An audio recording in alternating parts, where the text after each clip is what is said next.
My fellow South Africans, good evening, goeienaand, sanbonani, dumelang, riperile, dimadekwana. Earlier today, I visited the areas of KwaMashu, Springfield, Mobeni, and Umlazi in KwaZulu-Natal. These areas have been sites of unprecedented violence and destruction over the past few days. The streets and buildings I saw bear the scars of looting and mayhem. But what is most devastating is the toll that these events of violence have taken on people's lives, on their livelihoods and sense of security. The human toll will take much longer to repair. It is clear now that the events of the past week were nothing less than a deliberate, a coordinated, and a well-planned attack on our democracy.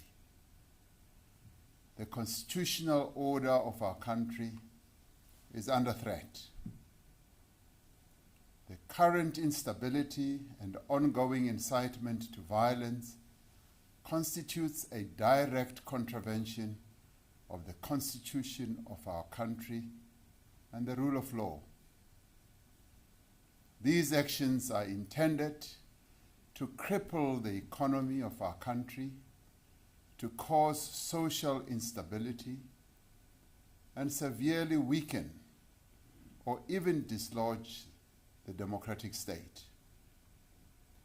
Using the pretext of a political grievance, those behind these acts have sought to provoke a popular insurrection amongst our people.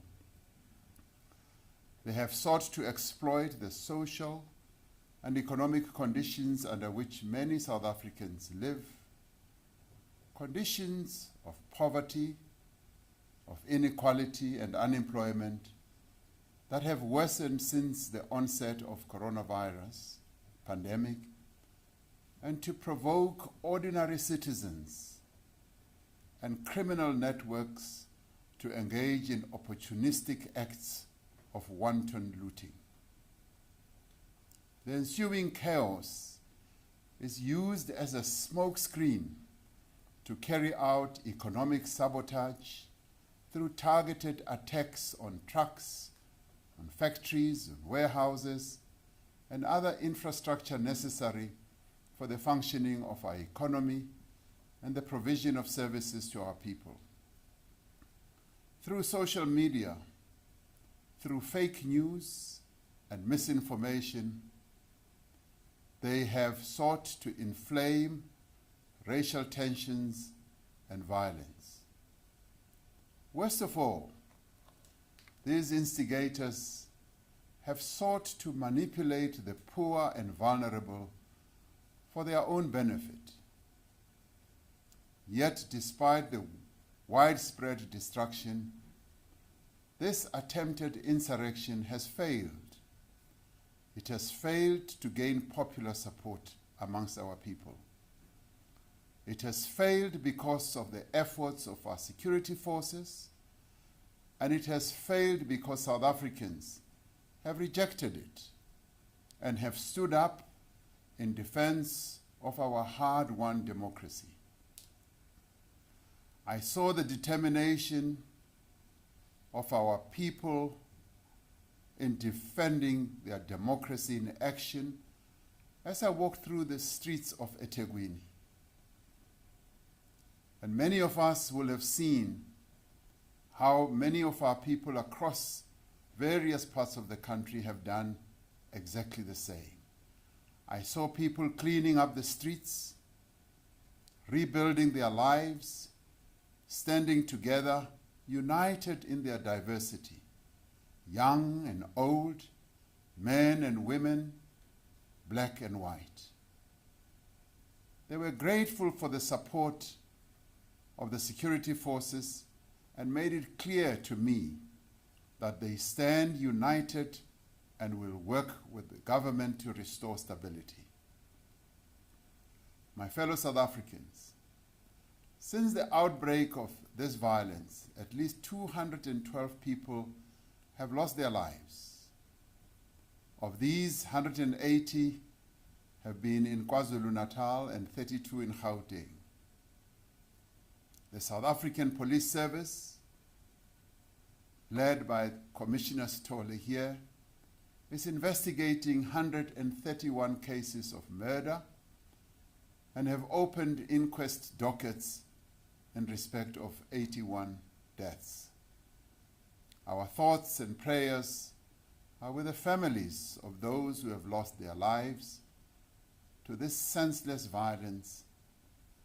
This is a pain that no family and no community should have to endure.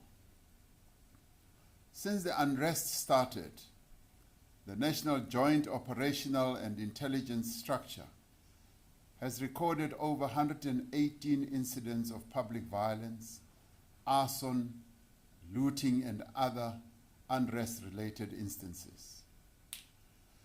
These incidents were concentrated in Gauteng and KwaZulu-Natal. Since the height of the unrest on Monday and Tuesday, there's been a sharp decline in the number of incidents, and calm has returned and is returning to most of these areas. Over 2,550 people have been arrested in connection with the unrest, and special arrangements are being put in place to ensure that these cases are prioritized. The destruction of property and theft of goods has cost businesses, consumers, and the country as a whole billions and billions of rands. According to preliminary reports compiled by NetJoins, extensive damage has been caused to about 161 malls and shopping centers, 11 warehouses, 8 factories, and 161 liquor outlets and distributors. This does not include the damage caused to the roads and other infrastructure. Fellow South Africans, as this government, we must acknowledge that we were poorly prepared for an orchestrated campaign of public violence, destruction, and sabotage of this nature. While we commend the brave actions of our security forces on the ground, we must admit that we did not have the capabilities and the plans in place, as this happened, to respond swiftly and decisively. Our police were faced with a difficult situation and exercised commendable restraint to prevent any loss of life or further escalation. However, once additional security personnel were deployed, they were able to quickly restore calm to most areas that were affected. Once this crisis has passed, we will undertake a thorough and critical review of our preparedness and response to incidents such as these. For now, our priorities are, firstly, to stabilize the country, secondly, to secure essential supplies and infrastructure, thirdly, to provide relief and support recovery and rebuilding, fourthly, to encourage the active efforts of citizens in defense of their lives, livelihoods, and democracy. To stabilize the country, we have massively increased the numbers of law enforcement and security personnel on the ground in Gauteng and KwaZulu-Natal. And we are also spreading them around to other parts of the country. I have authorized the deployment of 25,000 members of the South African National Defence Force, led by General Mapwanya, to support the work of the police. Of these, 10,000 are now on the ground, while the remaining forces are arriving in their respective areas of deployment over the course of this weekend. Steady progress is being made to secure our logistics infrastructure. The N3 freeway, which faced enormous challenges and difficulties between eThekwini and Gauteng, has been reopened, and security forces are in place to keep vital supply routes open. The security forces are working with business to ensure the safe transport of fuel, food, oxygen, pharmaceuticals, chemicals, and other critical supplies. Operations at the ports of Durban and Richards Bay are being restored to enable the resumption of exports and imports. Regulations have been issued in terms of the Competition Act to enable firms involved in the supply of essential goods to share information about the availability and demand for certain goods. This is to help prevent shortages of essential goods and promote the equitable distribution of scarce essential goods across the country. These measures will ensure that supply chains remain intact. I want to emphasize that there is no shortage of food or supplies in most parts of the country, and there is therefore no need to go on panic buying, because doing so will only worsen the situation.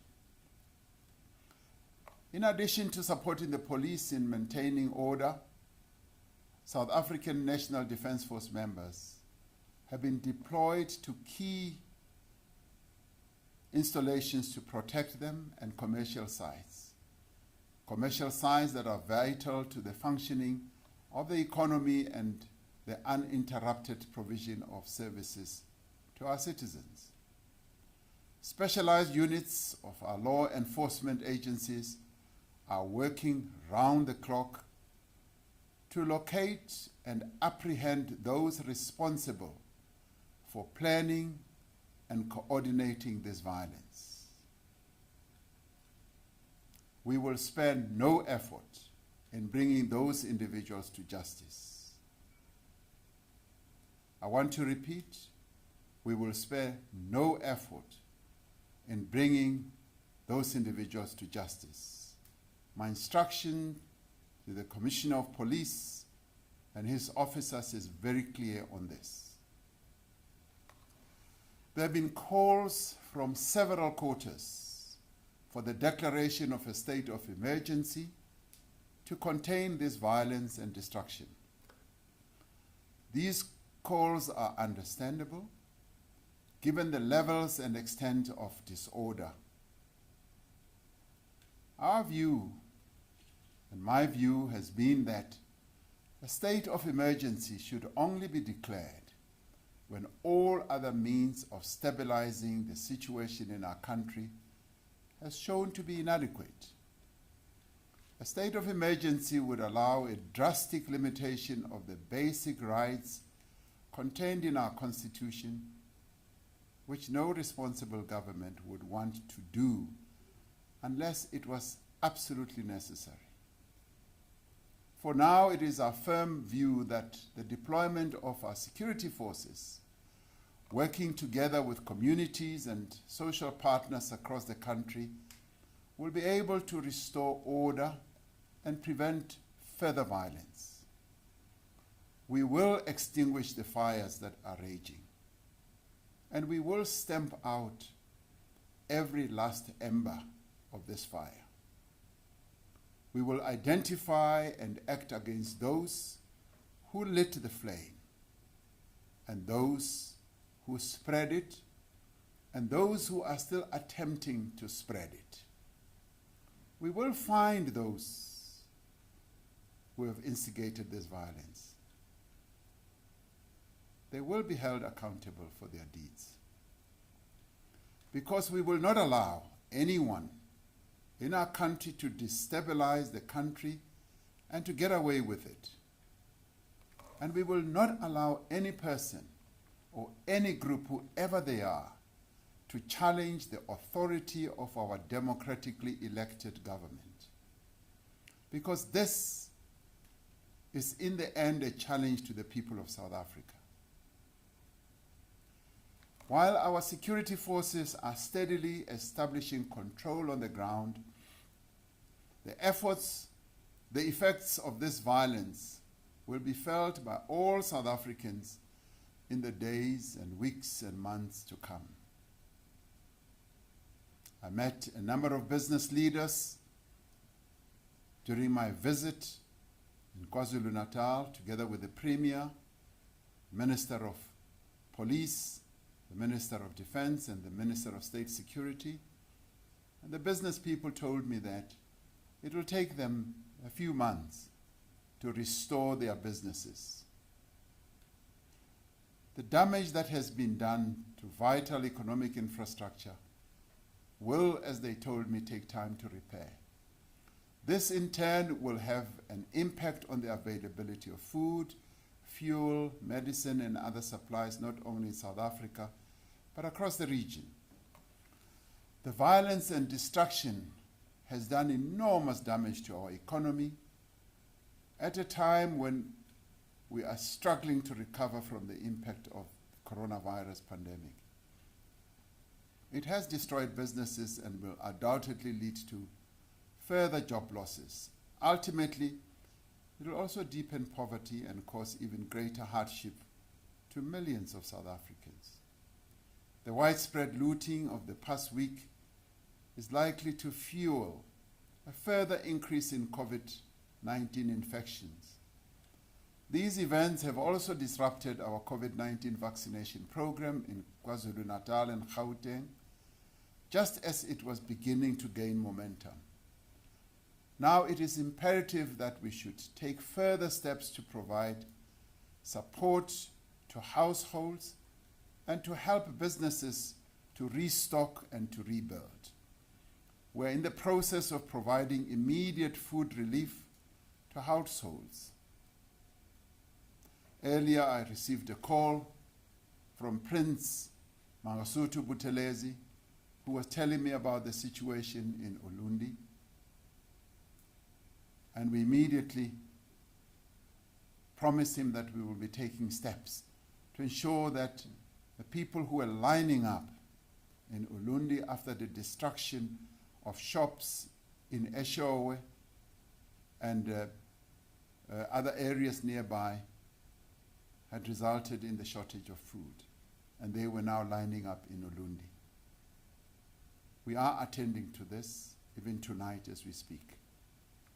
We are targeting areas affected by the looting and where people have no access to food.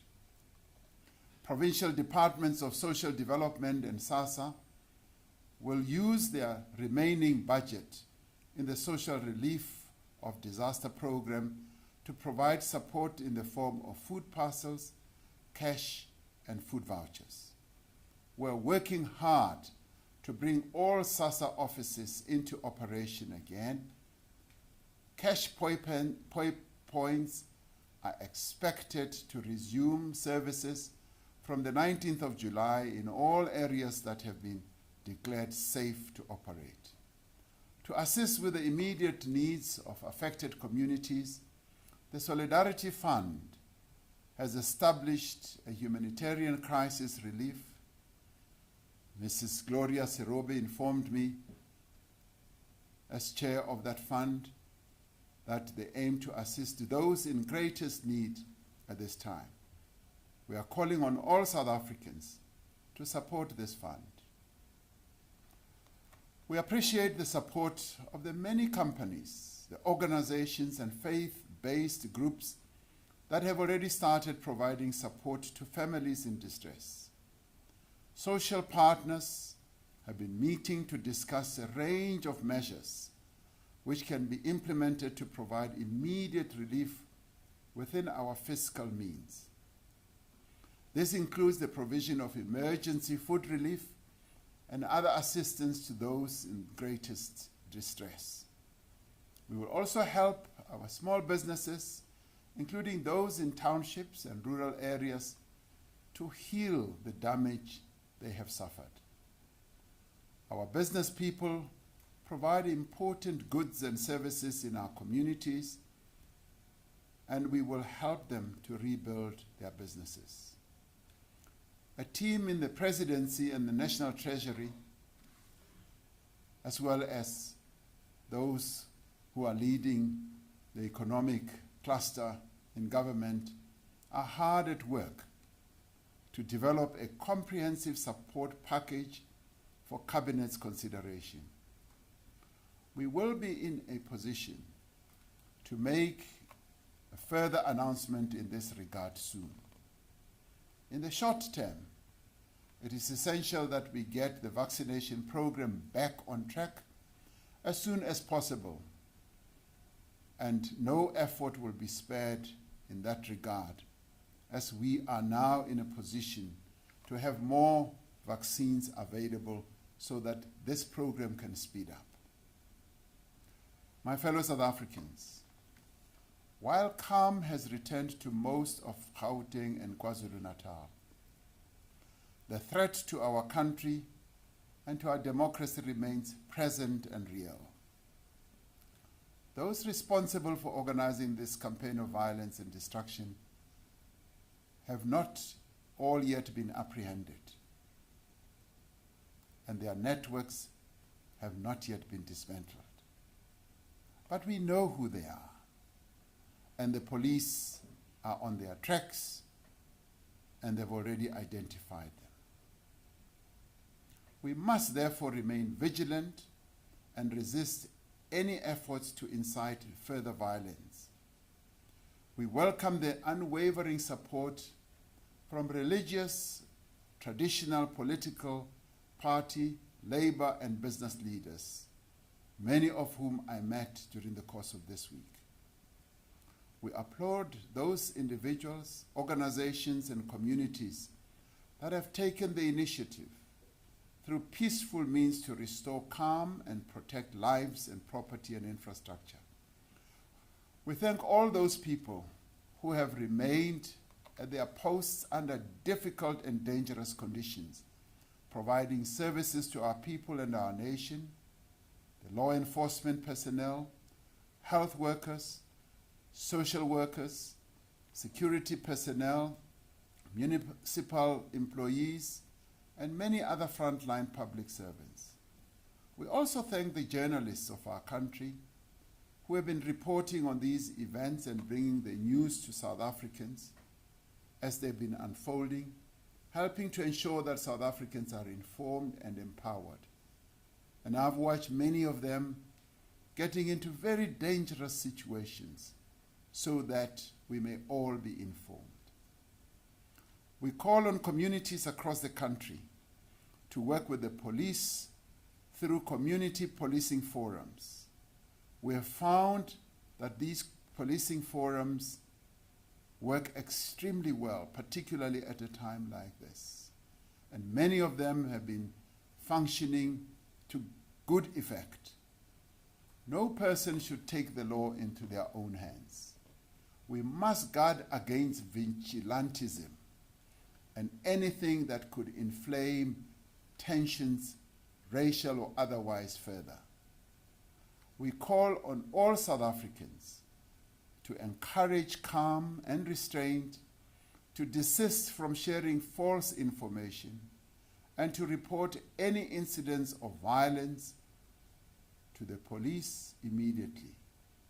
Any incidents or people who seek to loot or to disturb the peace. By doing these basic things, we can all work together to protect our country. This coming Sunday, South Africans will join people across the world in celebrating Nelson Mandela Day. As we reaffirm our commitment to our democracy and remembering the father of our nation, Nelson Mandela, let us use Mandela Day to provide food to the most vulnerable in our society, to clean up our streets, and to start the task of rebuilding. My wish is that this cleaning up campaign that has been sparked off by cleaning up the mess of this violent week can become a continuous process in our country where we all work together to clean up our country so that we can emulate other countries, even on our continent, that have clean streets, where people work together on set days of the month, of the week, to clean up their neighborhoods, to clean up their country. This is a moment that I would want us to use to begin this culture of cleaning up the areas where we live. While security forces are essential to restoring order and stability, this assault on our democracy will ultimately fail because the people of South Africa will not allow it. If we stand together, no insurrection or violence in this country will succeed. We are engaged in a struggle to defend our democracy, to defend our constitution, to defend our livelihoods and our safety. This is not a battle that we can afford to lose. When we look back on this moment in our history, let us say that we faced down a grave threat and defeated it. Let us bear witness to the strength and the endurance of our democracy, not its downfall. Let us speak of the triumph of our Constitution, not its destruction. We will never allow this great project of humanity that is so lauded and praised all over the world, our South African democracy, to fail.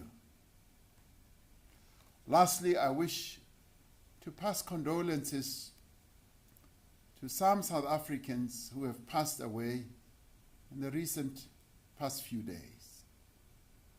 Inkosi Mahlangu, the chairperson of the National House of Traditional Leaders, passed away. Tsepo Chola, one of our most outstanding artists. Dr. Ben Ngubane, former KwaZulu-Natal Premier. Aubrey Mokoena, who was the head of the Release Mandela campaign and a former MP, passed away. Kehla Mthembu, a leading businessman and a friend. Dr. Sam Gulube, the former Secretary of Defense, just recently retired. Jeff Makubu, Mayor of Johannesburg. Dr. Vengard Mkhosana, the former Director General of Labour. Michael Zuma, the younger brother of former President Jacob Zuma. We pass our condolences to their families, and may they all rest in peace. May God bless South Africa and continue to protect her people. I thank you.